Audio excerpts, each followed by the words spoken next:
इस बारे में कि जो दिल्ली में इलेक्शन में रिजल्ट आया है भारतीय जनता पार्टी की फेवर में,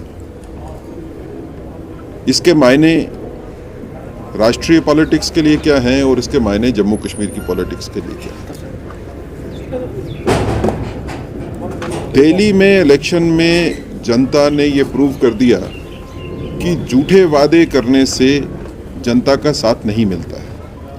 कुछ देर के लिए आप जनता को ज़रूर गुमराह कर सकते हो, लेकिन ज़्यादा देर तक गुमराह करना जो है वो पॉसिबिलिटी नहीं है। तो जिस तरह की पॉलिटिक्स आम आदमी पार्टी जो है वो दिल्ली में करती आई है, जिसमें झूठे वादे करने लोगों को और फिर उन वादों को पूरा नहीं करना, अब जनता ये समझ गई है कि झूठे वादों के सहारे पॉलिटिक्स नहीं होती। राष्ट्रीय पॉलिटिक्स में इसका ज़बरदस्त असर होने वाला है। नई सियासत इस चीज़ के ऊपर चलेगी कि उन लोगों का साथ देना है, उस सियासी जमात का साथ देना है जो वादे करते हैं और वादों को पूरा करते हैं। अगर भारतीय जनता पार्टी को देखें तो 2014 में जितने वादे हमने पार्लियामेंट में किए थे अपने मैनिफेस्टो में, 97% से ज़्यादा वादे हमने पूरे किए। 2019 में जितने वादे किए थे 99% से ज़्यादा वादे जो हैं वो भारतीय जनता पार्टी ने पूरे किए। भारतीय जनता पार्टी वादे वो करती है जो भारतीय जनता पार्टी के पास रोड मैप है उनको पूरा करने का। मैं अगर इसको जम्मू कश्मीर के हवाले से देखूं तो जम्मू कश्मीर में भी तकरीबन 75 साल से, खासकर कश्मीर की बात कर रहे हैं तो कश्मीर की सियासत गुमराह करने की सियासत रही है। यहाँ पे सियासी जमात, चाहे वो नेशनल कॉन्फ्रेंस हो, चाहे वो पीडीपी हो, चाहे वो कांग्रेस हो या कोई भी और जमात हो, लगातार 75 साल से वो वायदे किए गए लोगों के साथ जो वायदे पूरे करने की कभी कोशिश भी नहीं थी और पता भी था कि इस तरह के वादे जो हैं वो कभी पूरे होंगे भी नहीं। लोगों को गुमराह करने के लिए इस तरह की बातें की जाती हैं जिससे शायद लोग गुमराह हो सकते हैं पॉलिटिक्स में, इलेक्शन के टाइम पे, लेकिन उन वादों को पूरा करना जो है वो किसी के बस में नहीं। आज जम्मू कश्मीर की रियासत बदली है। लोगों ने 370 के ख़त्म होने के बाद जो है वो रियासत में सियासत का असली रूप देखा है कि जहाँ पे जिसकी बात की जाती है वो बात पूरी की जाती है। लेकिन आज भी अगर मैं देखता हूँ तो आज भी लोगों को गुमराह करने की पॉलिटिक्स कम नहीं हुई। यहाँ पे पॉलिटिक्स अगर आप देखें कश्मीर की तो पॉलिटिकल जमात के बीच में इस चीज़ की लड़ाई है, इस चीज़ की होड़ लगती है कि कोई कितनी एंटी नेशनल बात, कोई कितनी प्रो सेपरेटिस्ट बात करता है। अगर पीडीपी की तरफ से कोई बयान आता है तो नेशनल कॉन्फ्रेंस की तरफ से कोशिश होती है कि उससे बढ़ के बयान दे,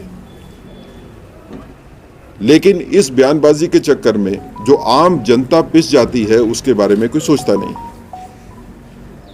अभी आज के दिन में भी अगर आप बात करें तो बिजनेस रूल्स के ऊपर भी सियासत की जा रही है कि बिजनेस रूल में ये रेफरेंस नहीं है कि स्टेट ऑफ जम्मू कश्मीर का कॉन्स्टिट्यूशन क्या था। बिजनेस रूल्स जो है इसके बारे में बात नहीं करते 5 अगस्त 2019 के फैसले के बारे में। और अगर एक पार्टी इसके ऊपर बयान देती है तो दूसरी पार्टी उससे बढ़कर बयान देती है, बगैर इस चीज़ को सोचे हुए कि सियासत में आपको असल ज़िंदगी के साथ रहना होगा। जो कॉन्स्टिट्यूशन अब है ही नहीं, ये स्टेट नहीं है, अभी यूनियन टेरिटरी है, स्टेट बनेगी तो कॉन्स्टिट्यूशन तो जम्मू कश्मीर का नहीं है, कॉन्स्टिट्यूशन तो इंडिया का है जो चलेगा यहाँ पे। अगर ये स्टेट बन भी गई तो स्टेट कॉन्स्टिट्यूशन वाली नहीं बनेगी, अभी इस कॉन्स्टिट्यूशन तो भारत का ही रहेगा इस पर। तो हमारा ये मानना है कि कश्मीर की सियासत को भी अब समझना पड़ेगा, कश्मीर की सियासी पार्टियों को भी समझना पड़ेगा, उनको सबक लेना पड़ेगा जो दिल्ली में हुआ है कि आप जब वादे करते हो तो उन्हीं वादों को करिए जो वादे आप पूरे कर सकते हैं। सिर्फ वोट लेने के लिए वादे करना जो है वो ठीक बात नहीं है, उसका नतीजा वही होता है जो आम आदमी पार्टी के साथ दिल्ली में हुआ। जम्मू कश्मीर में इलेक्शन हुए, मैनिफेस्टो जारी हुआ, भारतीय जनता पार्टी ने भी मैनिफेस्टो जारी किया और हमने रोड मैप दिया कि ये वादे हैं, हम इस तरह से इसको पूरा करेंगे। कश्मीर में उसके खिलाफ नेशनल कॉन्फ्रेंस ने भी एक मैनिफेस्टो जारी किया। मुफ्त बिजली भी थी, रेगुलराइजेशन भी थी, बाकी काम भी थे। आज नेशनल कॉन्फ्रेंस की गवर्नमेंट को बने हुए 4 महीने से ज़्यादा हो गए। कोई एक बात बताइए, एक भी वादा जो है उन्होंने पूरा किया हो? कोई रोड मैप नहीं है, कोई कोशिश भी नहीं है।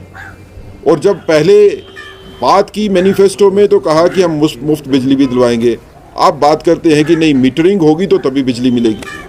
तो जब आपको पता था ये हालात ऐसे हैं तो फिर आपको वादे नहीं करने चाहिए थे। तो कश्मीर की जनता को भी मैं कहूँगा कि आप भी सजग रहिए। जो लोग आपके पास ऐसे वादे लेके आते हैं जिनको पूरा करने का उनके पास कोई रोड मैप नहीं है, उन वादों के ऊपर मत चलिए। आने वाले वक्त में यहाँ पे लोकल बॉडीज़ के इलेक्शन भी होने हैं, बाकी इलेक्शंस भी होने हैं। दिल्ली की जनता ने जो किया है झूठे वादे करने वालों के साथ, वही हम तवक्को करते हैं कि कश्मीर की जनता भी वही करेगी, झूठे वादों करने वालों के साथ। और उकसाने वाली राजनीति जो है उसका खात्मा होगा ही कश्मीर में। कश्मीर में स्थायी शांति की स्थापना के लिए जो उकसाने वाले बयान देते हैं, जनता को इनको नकारना पड़ेगा। अगर कोई आपका क्वेश्चन होगा तो मैं उसका आंसर। सचिव साहब, आपने अभी कहा कि ड्यूअल पावर यहाँ पर चल रहा है। उसी तर्ज पर अगर देखेंगे दिल्ली में भी आप ही की कहीं एक जो इंस्टीट्यूशंस है आप ही का सब कुछ हाथ था उसमें, तो आप मानते हैं कि यहाँ पर भी वही होने जा रहा है जो दिल्ली में हुआ, क्योंकि आपके पास सारा कंट्रोल है? नहीं, देखिए ऐसी बात है कि सारे का सारा कंट्रोल जो है वो एलजी साहब के पास है, ये तो गलत बात है।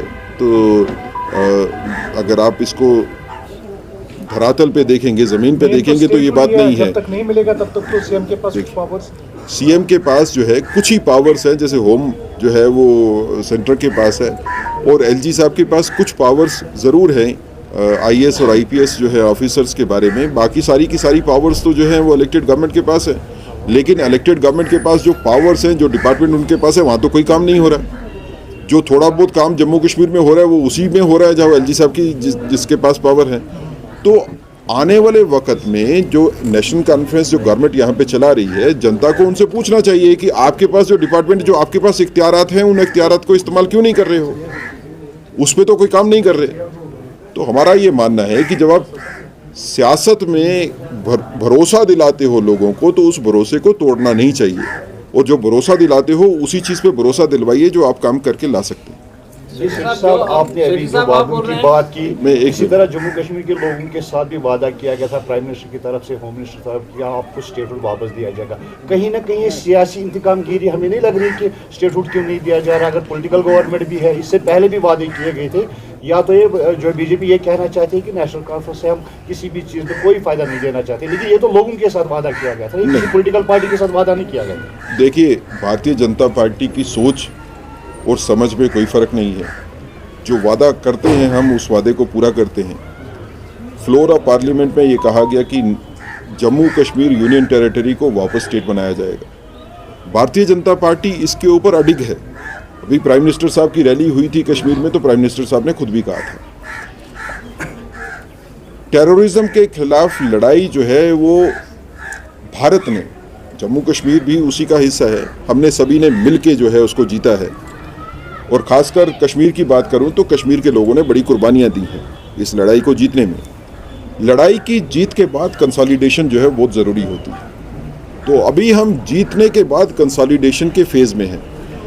किसी भी तरह से जल्दबाजी जो है वो हालात को फिर बिगाड़ दे, मुझे नहीं लगता है कि ये समझदारी की बात होगी कि जब तक हम कंसोलिडेशन जो है अपनी प्रॉपर फिक्स नहीं कर लें, उसके पहले जो है स्टेट बना दें जल्दबाजी में और हालात को फिर ख़राब होने दें, वो नहीं होना चाहिए। लेकिन उसमें जितनी ज़रूरत है सिर्फ उतना ही वक्त लगेगा, इतना हम आपको भरोसा दिलवाते हैं। उसमें ताकीद नहीं होगी, जितना अगर ज़रूरी है उतना ही टाइम लगेगा, उसके आगे नहीं जाएगा। यानी कि बीजेपी की तरफ से भी कोई इरादा नहीं है स्टेटहुड वापस करने का? नहीं, बीजेपी की तरफ से फॉर्म है हम कि स्टेटहुड जो है जम्मू कश्मीर को रिस्टोर होनी चाहिए। प्राइम मिनिस्टर के ऊपर भरोसा नहीं है अगर आपको, तो किसके ऊपर भरोसा होगा? होम मिनिस्टर ने भी पार्लियामेंट में कहा है, प्राइम मिनिस्टर साहब ने आपके कश्मीर में आके कहा है। बताया गया था कि फॉर टाइम बीइंग और appropriate time, these are the two words they use it in the floor of the parliament. मैं आप ही की बात को करता हूँ। ये अभी तक समझ नहीं आ रहा है, 6 साल गुजरने के बाद भी फॉर टाइम भी नहीं गुजर रहा है, अप्रोप्रिएट टाइम नहीं गुजर रहा है। तो अभी क्या दिल्ली के बाद क्या कश्मीर आपका एजेंडा होगा कि नहीं जी यहाँ पर लोकल सियासत को खत्म करना? नहीं, बिल्कुल भी नहीं। जब बात पार्लियामेंट में हुई थी तो तब भी बात ये हुई थी कि एप्रोप्रिएट टाइम के ऊपर यूनियन टेरिटरी को स्टेट गवर्नमेंट बनाया जाए। एप्रोप्रिएट टाइम क्या है, इसके पैरामीटर्स फिक्स करना जो है वो मुश्किल है। कश्मीर में जिस हालात से कश्मीर गुजरा है 70 साल मिलिटेंसी और उसके पहले सेपरेटिज्म के दौर से, उससे वापस नॉर्मलसी में लाना जो है वो जरूरी है। Sorry to interrupt you. मैं आपका आंसर दे दूं, उसके बाद कर लेंगे। यहाँ पर मैं, क्योंकि एक तरफ से आप बोल रहे हैं कि यहाँ पर सिचुएशन नॉर्मलाइज हुई है, दूसरी तरफ से आप ही बता रहे हैं जब तक नहीं होगा। मैं आपकी बात को मैं आपकी बात को पूरा क्लियर करूंगा, कोई कंट्राडिक्शन नहीं रहेगी। जिन हालात से कश्मीर गुजरा है 1947 के बाद से लेके 2019 तक, उन हालात से वापस कश्मीर को लाना कोई छोटी बात नहीं थी। और भारतीय जनता पार्टी ने और फोर्सेस जो यहाँ पे काम कर रही है और यहाँ की जनता ने मिलके लड़ाई लड़ी है और कश्मीर के हालात को हमने वापस नॉर्मलसी की तरफ लाया है मिलिटेंसी को खत्म करने के बाद। अब मैं आपको जो बात कर रहा हूँ उसकी कंट्राडिक्शन इसलिए नहीं है कि मैंने आपको पहले ही ये रिक्वेस्ट की कि जीत के बाद जीत की कंसोलिडेशन ज़रूरी होती है ताकि वो जीत के बाद वापस जो है हालात बदल नहीं जाए। तो हमारा ये मानना ज़रूर है कि कश्मीर में नॉर्मलसी काफ़ी हद तक जो है वो आ चुकी है, लेकिन अभी जीत जो है मिलिटेंसी के खिलाफ, टेररिज्म के खिलाफ जो जीत है उसकी कंसोलिडेशन ज़रूरी है। अभी भी आप देखेंगे तो कहीं कहीं बीच में जो है इस तरह की घटनाएं जो है वो हो रही हैं। तो हमारे को इन हालात को नज़र में रखना पड़ेगा। Appropriate time means appropriate time आने के बाद आपको इंतज़ार नहीं करना पड़ेगा। ये हमारे को उन एजेंसीज़ के ऊपर जो फोर्सेस हैं जो डिसाइड करती हैं कि एप्रोप्रिएट टाइम आ गया है उसके ऊपर भरोसा रखना चाहिए। हमारे को नरेंद्र भाई मोदी जी के ऊपर भरोसा रखनी चाहिए, उनकी ज़ुबान पे भरोसा रखना चाहिए कि आपको स्टेट जो है वो आने में ज़्यादा देर नहीं लगेगी जब हालात बन जाएंगे स्टेट बनाने। As we have seen that there are different kind of portions, like when we talk about the funds part, when we talk about the security, everything lapses when the government has implemented. Do you believe that this is going to be at least implemented soon, or either it will be drag off? No, we don't see anything in the policy of Bharatiya Janata Party central government to delay anything in Kashmir. So far as funds are concerned, there is no dearth of fund for Kashmir. There had never been. You have to believe the Prime Minister of this country when he says that Kashmir is focus for him. For rebuilding Kashmir, a peaceful Kashmir, whatever is needed, Bharatiya Janata Party government will do it. Mr. Sethi, there is an incident in Kathua, Yes. and the seat in Blawar, the seat is with the BJP. BJP won from the constituency. Yes. There is a young man who made allegations of torture and was harassed. He alleged in a video that was circulated. What's BJP's position on that? See, that Kathua incident where one person, Makhan Deen, he committed suicide after alleging that he had been he had to face atrocities of police, is something which BJP is very seriously viewing it. We have taken up the matter with the authorities also, and there will be a detailed inquiry into this matter. Anybody who is involved in this incident will not be spared, I can assure you about that. There will be no effort to spare anybody if there is involvement of anybody found in this incident. What is BJP's take on the law and order and the security situation in Jammu and Kashmir? Though it is not lying with the No. See, so far as there are two ways of looking to the situation. One is the law and order situation in Kashmir and some affected part of Jammu and Kashmir which were earlier affected so far as terrorism and terror related activities are concerned. Second is the law and order problem with regard to the local criminals or gangsters, which is the allegations which are coming in Jammu. By and large, I'll say that the situation is well under control, and except for some sporadic incidents here and there, largely we are looking to the peace in the valley. In Jammu region also, largely there is a peaceful situation, but of course there are some incidents which requires the focused attention of the authorities, where the authorities are working, and Bharatiya Janata Party is coordinating with the authorities wherever we find that there is something which is more to be done. We are taking up the matters with the authorities, and let me assure you, Bharatiya Janata Party is not defending anybody who has done the wrong. We will never defend anybody who has done the wrong.